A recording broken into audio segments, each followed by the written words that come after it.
hello, love me or hate me. I don't bother. મને ચિંતા નથી. મને પ્રેમ કરો તો પણ ચિંતા નથી અને મને નફરત કરો તો પણ ચિંતા નથી. કારણ હું કોઈ મહાન નથી એમ, પણ મને એક વસ્તુ ખબર પડી ગઈ કે તમે પ્રેમ કરો છો તો પણ હું તમારા હૃદયમાં છું. અધરવાઇઝ યુ કેન નોટ લવ મી. તમે પ્રેમ કરો છો એનો મતલબ કે તમે મને તમારા હૃદયમાં, તમારા દિલમાં, તમારી અંદર મને આવવાની છૂટ આપી. હું તમારી સાથે થયો કે ના થયો, મને તો તમારી જોડે રહેવા મળ્યું કે નહીં.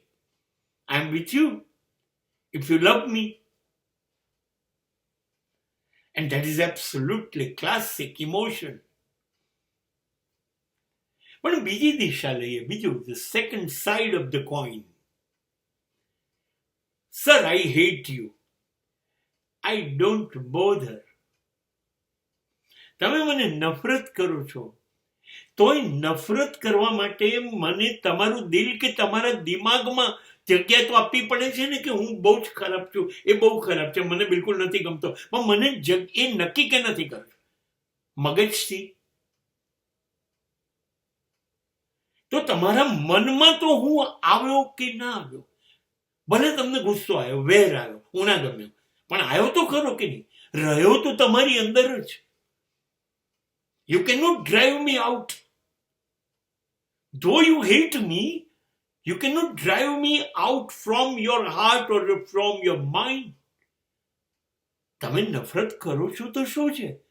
તમે તમારા દિમાગ કે દિલમાંથી મને બહાર તો ફેંકી નથી શકતા. And if you love me, then it is your promise to keep me in your heart. In both situations, I am with you. પ્રેમ કરો કે નફરત કરો, બંને સ્થિતિમાં તમે મને રાખશો, એ વાત નક્કી. દુશ્મન તરીકે કે દોસ્ત તરીકે, પણ રહીશ તો હું તમારી અંદર જ.